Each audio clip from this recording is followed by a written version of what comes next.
Morning. Yeah.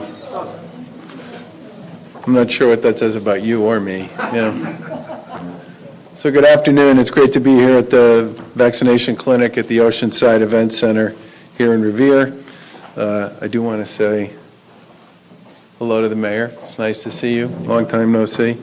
We got a chance to talk to the folks who are running the operation. I want to take this opportunity to thank the Guard for the assistance they're providing East Boston Community Health Center, both at their East Boston facility and here in Revere and in so many places and spaces across the Commonwealth. I also want to thank Manny Lopes and your team for continuing to expand your footprint as you seek world domination here in the Commonwealth. The clinic obviously is a partnership between East Boston Neighborhood Health Center and the City of Revere. And Mayor, once again, I want to thank you for your partnership all the way through the pandemic. We've spent a lot of time, we and your team, talking about all kinds of things since this all began a little over a year ago. We're going to provide a quick update on our efforts around vaccine equity, including right here in Revere. But first, I want to give a quick update on the state of COVID. First of all, the Department of Public Health reported 1,566 new cases, COVID cases, on about 61,000 molecular tests. We've now done about 19 million, over 19 million tests here in the Commonwealth. 725 patients are in the hospital for COVID and 169 are in the ICU. With respect to vaccines, we crossed over two significant milestones yesterday. First of all, we've now delivered and administered over 4 million total doses to people across the Commonwealth, and more than 1.5 million people are now fully vaccinated. We continue to be a national leader in getting people vaccinated. We're the top state for both first doses and total doses administered among the 24 states that have more than 5 million people. Our progress has been especially notable among those most vulnerable to the virus. Over 82% of Massachusetts residents over the age of 75 have received a first dose, which is significantly higher than the national average, and that helps us keep cases and hospitalizations down among this particular group, which, as we all know, has been terribly negatively affected by COVID. And our vaccination rates among Black and Hispanic residents are about double the national averages, although places like this are part of how we continue to build on the work we've done on that front as we move forward. On Monday, we expanded vaccine eligibility to include everybody over the age of 55 and people with at least one medical condition from the CDC's updated comorbidity list, making another approximately 1 million people eligible to get a vaccine. I'm happy to report that I feel good. I got my first shot yesterday, and I had all kinds of text messages last night and this morning about how I was feeling. It's nice to know that so many people care. That was a joke. Thank you for laughing. And I, you know, so far so good. But as I said yesterday, it does feel like a shot. As more people become eligible, we hope to see continued increase in the supply that we receive from the federal government, because we have tons of capacity we can put to work to make sure that whatever we get through the federal supply process, we'll be able to get into people's arms very quickly. The pre-registration system we launched a few weeks ago is working well. So far, around 1.5 million people have pre-registered, with over 800,000 having been contacted with the opportunity to book appointments. When it was launched, the pre-registration system included all 7 mass vaccination sites, and this week we're adding 2 regional collaboratives to the system as well. Later this week, the Amherst Northampton Collaborative and the Marshfield Regional Collaborative will be on our pre-registration system, and appointments will be offered there for folks as well. We plan to keep adding more regional collaboratives during the month of April as we move forward. And also by next week, the user experience will change for people who are contacted with the opportunity to book appointments. People will have the opportunity to select their vaccination location before proceeding to select from available appointments. And we'll continue to make improvements to the system in the weeks ahead and to make the process even easier, especially as we move toward the April 19th date on which everybody will be eligible to pre-register. Today we're here in Revere to spotlight the vaccine clinic here at Wonderland, right off the Blue Line. It's the second time in the past week we've gotten a chance to join Manny and the team from East Boston to talk about their work and to tour one of their sites. That speaks to the work that you and your team are doing for us in some of our most disproportionately impacted communities, and we really appreciate it. Revere is one of the 20 most heavily prioritized communities under our state's equity initiative. These communities were identified based on the disproportionate impact of COVID and key metrics around social determinants of health by the Department of Public Health. And we work with these communities, including Revere, in a variety of ways. We continue to supply their local health departments with new first doses. In Revere, these doses are being used to support homebound vaccinations and other hard-to-reach populations. And in partnership with Archipelago and Healthcare for All, the grassroots campaign has been launched to promote vaccine access and awareness, which includes, among other things, door knocking and canvassing and community events, which are starting this week. And in Revere, this will include 37 bilingual organizers working on the ground.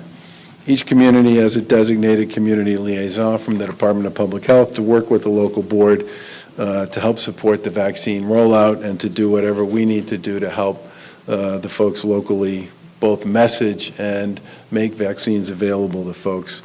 Earlier this year, we announced targeted investments in community and faith-based organizations doing vaccine outreach in these communities, and organizations doing this in Revere received over $120,000 in grants. Last week, we also announced about $55 million in grants provided directly to these communities to support local public health infrastructure as we move forward, and more funds for these communities as part of the $30 million equity initiative will be forthcoming.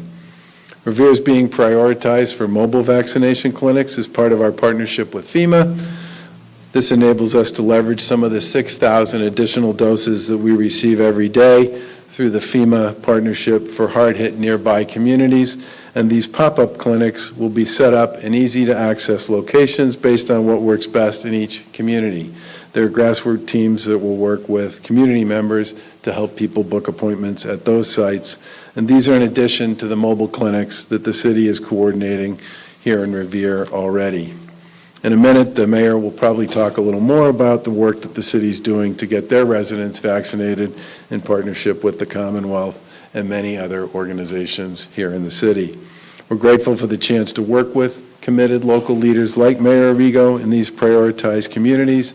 Together, they're helping residents in these communities get access to vaccines and work hard to recover from the pandemic. The vaccine is obviously a crucial part of how we get past the pandemic and help our communities recover and move forward. Getting the vaccine is the best way people can protect themselves, their families, their neighbors, and their communities. The vaccine is safe. It's been through all the same tests and clinical protocols as other vaccines. It's effective against the variants and at preventing people from getting sick or dying from COVID. That's why we're working so hard in collaboration with our partners in local government and many community-based organizations and faith-based organizations to get more shots in arms every single day.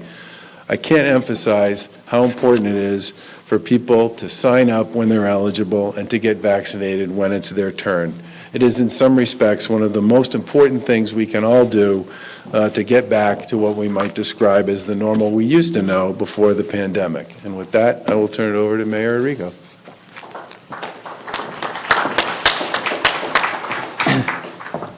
Thank you, Governor. Good afternoon, everyone. I want to thank Governor Baker, Lieutenant Governor Polito, of course, Secretary Sutters, and your entire team, Governor, for the tremendous work and the help. It is great to welcome all of you back to Revere under more optimistic circumstances. I also want to acknowledge and thank Manny Lopes. Manny has been a tremendous friend and a partner to the city, and I want to thank your entire team for all that East Boston Neighborhood Health Center has done to help the city of Revere throughout the entire pandemic. And lastly, I want to thank the Oceanside team, Louis and Chuck Del Pidio, who recognized their role in helping the city get through the pandemic and actually came to us and offered up this space as a location for a clinic. 2 weeks ago, Manny and I and many others celebrated the opening of this regional vaccination site as a result of incredible collaboration between the City of Revere, East Boston Neighborhood Health Center, the Commonwealth, the MBTA, and of course, Oceanside Ballroom. This site provides more consistent and available access to vaccination for our residents, and more importantly for the region, including residents of Winthrop, Everett, Chelsea, East Boston. Most importantly, it frees up our own Board of Health, and I want to give a special shout out to Lauren Buck for the tremendous work that she's done on behalf of our local Board of Health and our local Public Health Department. It allows her team to get into our neighborhoods and our business districts and offer mobile vaccination to our residents who have been heavily impacted by the pandemic. As of last Thursday, more than 10,000 residents of the City of Revere have been fully vaccinated. Another 7,000 have received their first dose. And the Revere Board of Health has worked for months to stand up clinics for our first responders, our educators, our seniors, our child care providers, including over 100 homebound visits for our residents who cannot leave their home. As hard as we've worked, we know that there is still some work left to do. And so last week we held our first mobile clinic for essential workers, and that was at the Northgate Shopping Center. And we plan to continue to replicate that model both at our food pantry and at our houses of worship. Our team of ambassadors in Inspection Services Department are working in collaboration to canvass businesses with eligible employees and provide more information and support in accessing an appointment. We've hired additional ambassadors to conduct multilingual community outreach and are partnering with the state, as the governor mentioned, to coordinate canvassing and actually go door to door in our neighborhoods to do outreach. And on Monday, we will be launching a multilingual public awareness campaign to reach our residents in public spaces, both in public spaces and in local businesses and on social media. Our community, as the governor alluded to, has been hard hit, one of the hardest hit in the entire Commonwealth, but the end is in sight. The governor, the lieutenant governor, Secretary Sutters, and Manny have been tremendous partners throughout this pandemic, and I want to thank them again for their support and thank them for the time that they've brought today to come together and see an end to this pandemic. Thank you.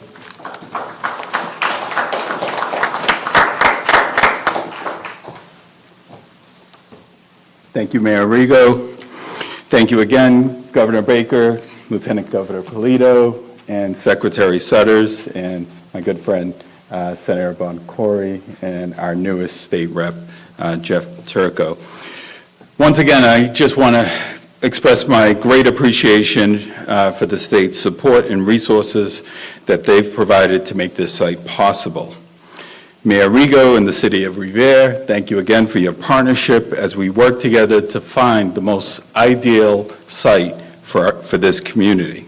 I also want to express my thanks and gratitude to our Board of Directors, two of which are in the room today, Rita Sorrento, our Board Chair, and Jennifer Blanco, our Clerk of the Board.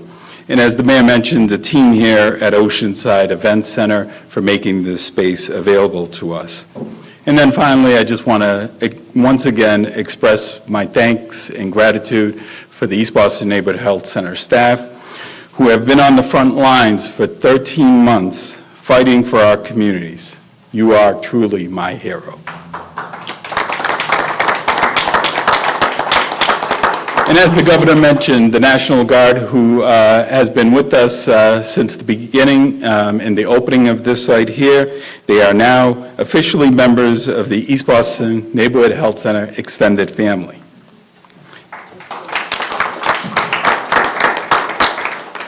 As Mayor Rigo stated, this site is a regional, community-based vaccination access point, serving communities of Revere, Chelsea, East Boston, Everett, and Winthrop.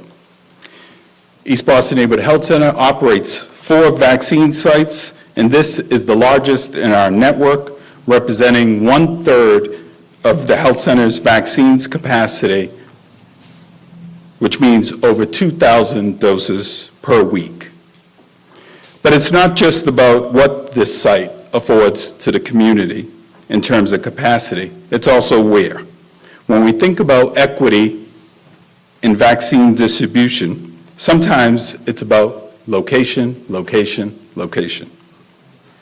For those who are not familiar with this room, it's been a well-known establishment for decades, hosting Latinx music events and other events that include salsa, tango, and ballroom dancing. Some of the things that make this great venue a success also make it a great vaccination site. Most notably, this site is next to the Wonderland T Station right on the Blue Line. This is important to us. Many that work or live in Revere and the surrounding communities take the T every day, commuting to essential jobs across the region. They're not working from home. They're in our grocery stores, our restaurants, and businesses that keep our communities moving. So instead of making them come to us, we're bringing the vaccine to them in a location that's close and convenient. And the data shows the impact that we're having. We've already vaccinated over 4,000 people at this site. And since eligibility expanded, we have seen an over 200% month-to-month increase in first doses received by Latinx persons. By far, the most significant growth of any racial or ethnic group. So it's time to get excited. It's our job now. It's our job now to maintain this momentum. It might be something about this site, but I've seen lots of people smiling and dancing on their way out. I asked everyone in this room, I asked everyone in Revere, to the surrounding communities across the Commonwealth, let's get excited, let's get vaccinated, and let's get back to normal. Together, through partnerships like this on display today, we have made such great progress. It's our job to make sure we keep moving forward, and we are ready. Most importantly, we are excited about the work ahead of us. Thank you again. Can't say it enough. Governor Baker, for your friendship and your partnership in this effort. Secretary Sutters, Lieutenant Governor, and the City of Revere for allowing us to be great partners in this effort. Thank you.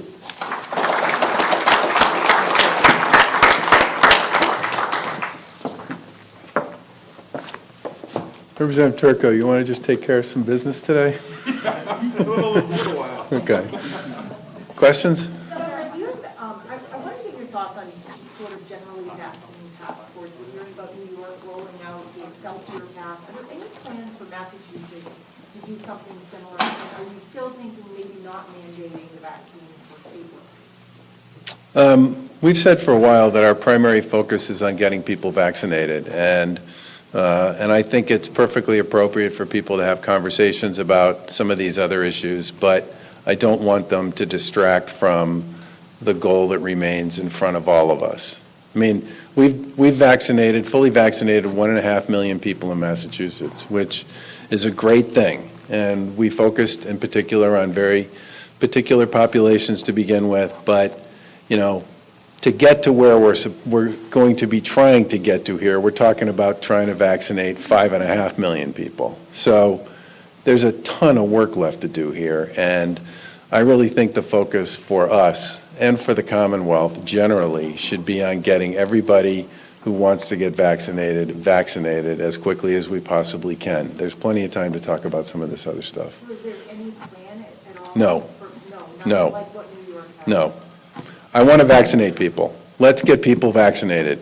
I think having a conversation about creating a barrier before people have even had an opportunity to be eligible to be vaccinated, let's focus on getting people vaccinated. What's the biggest obstacle to convince people? It seems like there's a large group of people that just don't want to get vaccinated for one reason or another. What do you have to do to convince them that they should get vaccinated? Well, we've all seen a lot of the polling data, and the data I've seen basically says 3 or 4 things. It says there's a bunch of people who just don't want to go first.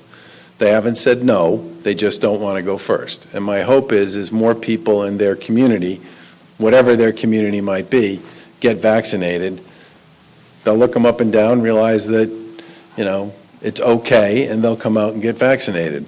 I think the more people that hear from their clinicians, that's usually one of the most important conversations people have about whether or not to get vaccinated.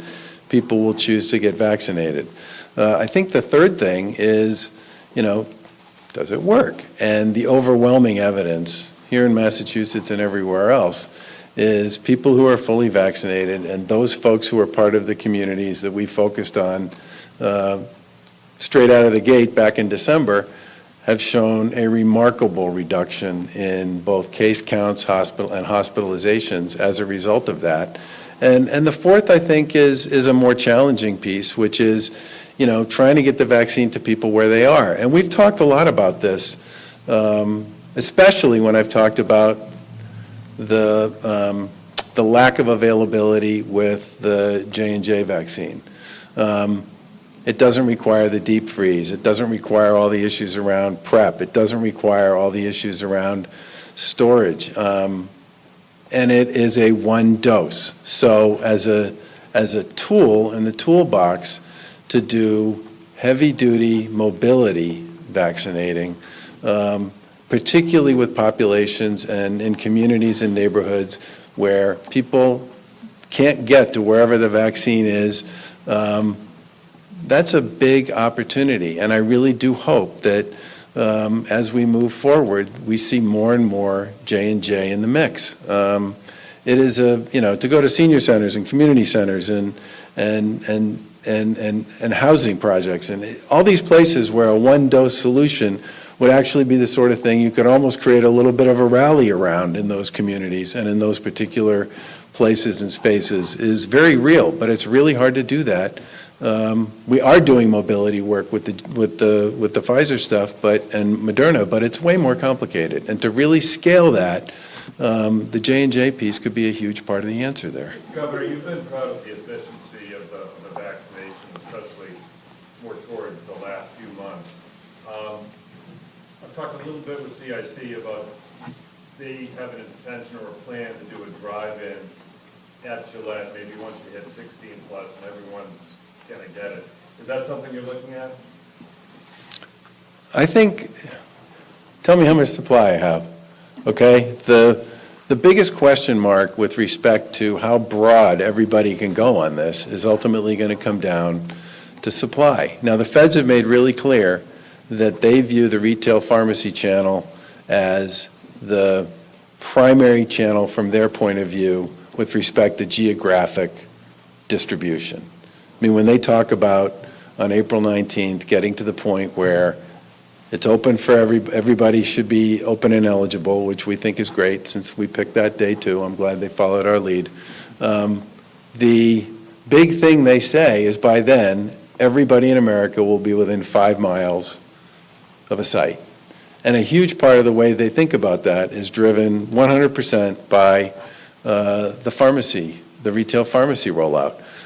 They're also putting a lot of doses into community health centers, as are we, to make sure that we have plenty of available supply to serve those communities. But the more people talk about, where else and how else this can be done, for me, that all comes down to how much supply is actually going to be available through the state channel, which is the one that we actually have the ability to control and provide doses to. So there are a lot of things we could do if the supply is available, but I'm hesitant to speak to any particular approach on this stuff until we see more visibility with regard to where we're going to be on supply, and especially the J&J piece. Governor, thinking of April 19th, what's the warning to the public in terms of how long are they going to have to wait to actually have an appointment and get in the door? So, is it 2 weeks, 4 weeks, end of May?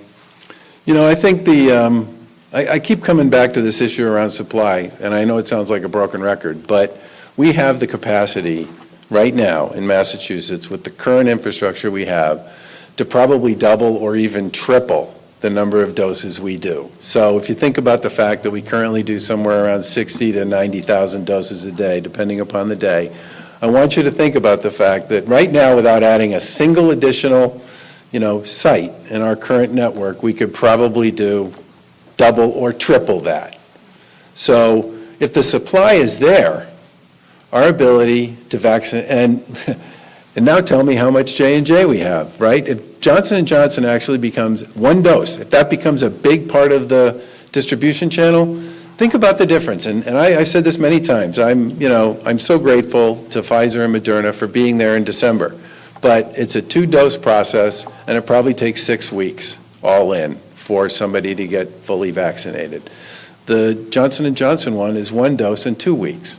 So think about how fast, if you had a lot more of the J&J mixed in with the Pfizer and Moderna, you could move through populations and get fully vaccinated. So it's a hard question to answer. When are we going to get there without knowing the answer to some of these other things?